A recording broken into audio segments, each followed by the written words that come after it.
I'm Scott Ott, and this is Bill Whittle Now. Bill does not know what I'm about to ask him. And Bill, we've already done a show on this topic, but there's more breaking news.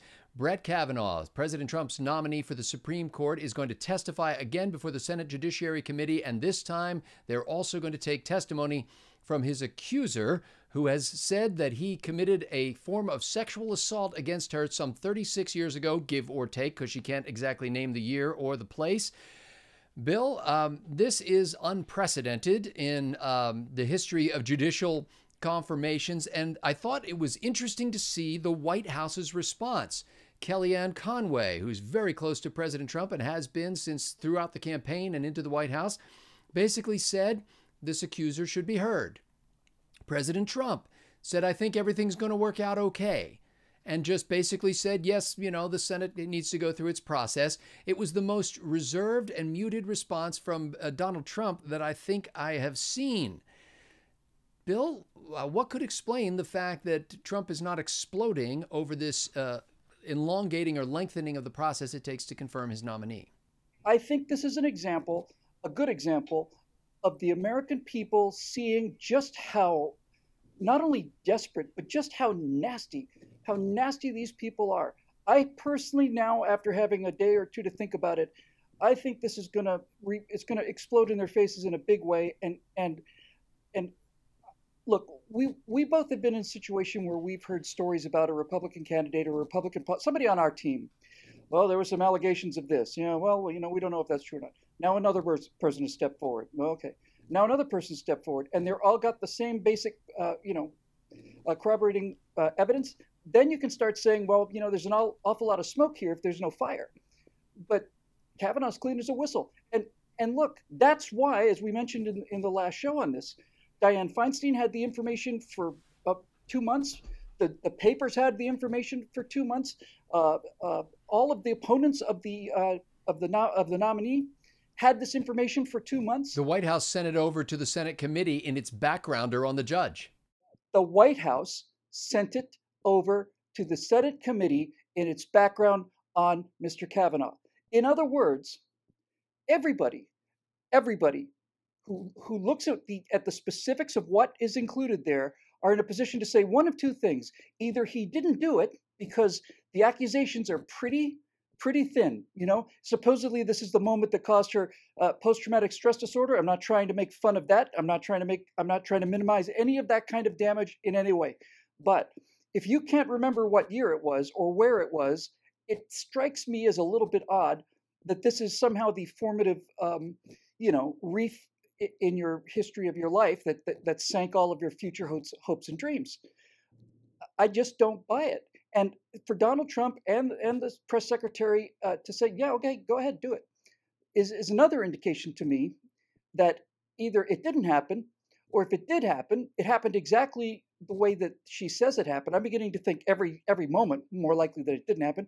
But if it did happen, I don't think there's a person in the country, and certainly the more virtuous people in the country are on the Republican side of the aisle, just in terms of personal habits. There's not a person in the country who doesn't have something like this, and in many cases have hundreds of things like this, because when you're 17 years old and drunk, you do some pretty stupid things.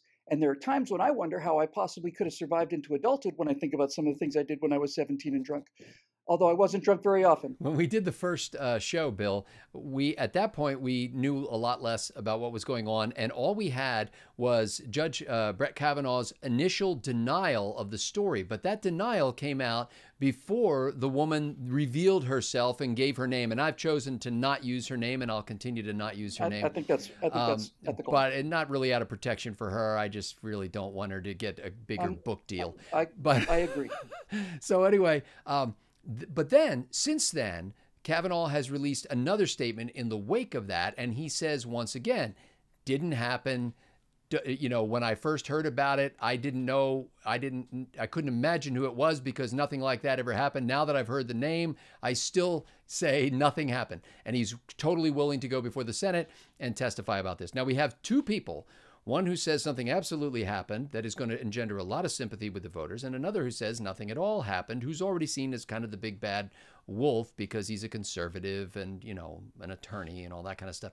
Bill, is there a possibility that Brett Kavanaugh didn't do anything, but that getting this woman in front of the cameras, in front of the Senate panel, could do irreparable harm to him?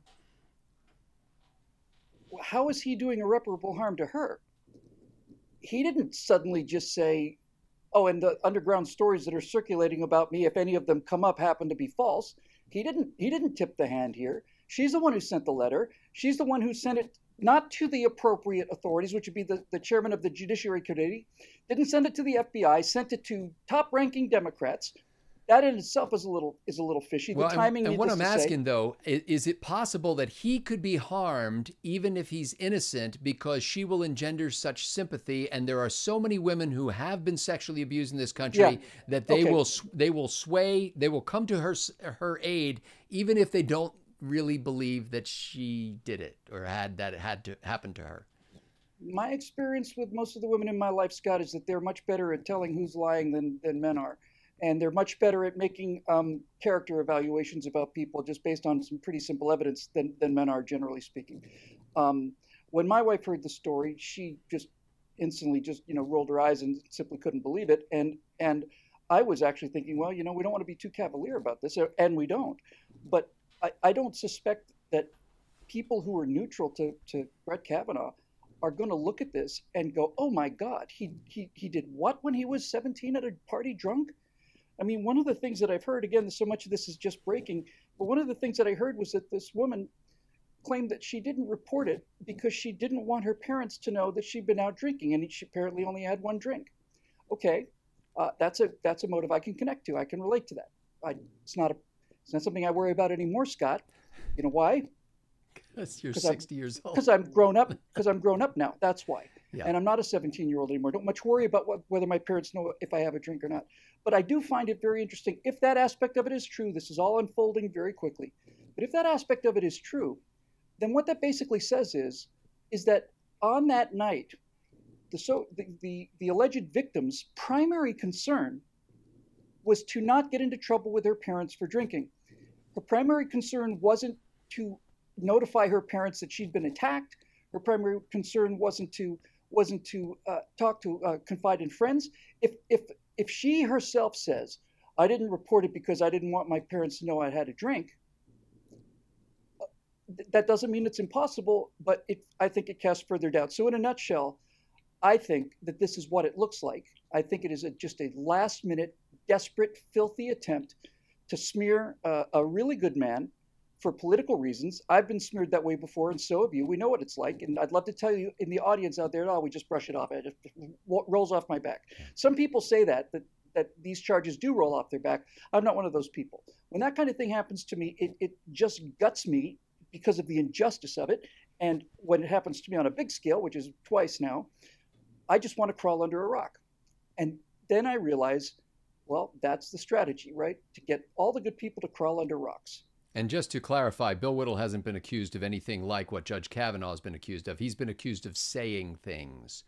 I've been accused of saying things, yes. And maybe we should close with this. The things that I have said that have been turned into tempests on the two times that this has happened were things that were taken. When I say they're taken out of context, this is not a standard. Well, they took that out of context. Not inadvertently. One of them was an actual joke. Yeah. Which was told in front of 4,000 people in a church in Dallas and had people rolling on the floor. But the laughter wasn't there, and the part that was a joke wasn't there. They just reported that I said something that I said in the joke, which happened to do with Californians, by the way. And if that's a race, then we're going downhill pretty fast. And so their entire strategy, not just with Kavanaugh, but all across the board for the last 40, 50 years, Scott, is that they have understood, as people without any sense of personal honor or integrity, they understand that people who do have honor and integrity are enormously inhibited by damage to their reputation. Because they're honorable people, because they're not racist. If I was an actual racist and somebody called me a racist, I'd say, yeah, you don't see the swastika flag behind me here, and what, the pointy hat and the armband and all that. So the entire modus operandi of the progressive left has been very simple. This is all political correctness is. Use the decency of the person you're attacking to make that person shut up, because even at the cost of the country, the pain of being slandered like this is so enormous that virtually everybody does shut up. And I don't think there's anybody watching this who hasn't had some kind of taste of that experience. Well, as we record this, that testimony is going to start happening next Monday, and so it'll be interesting to see what happens.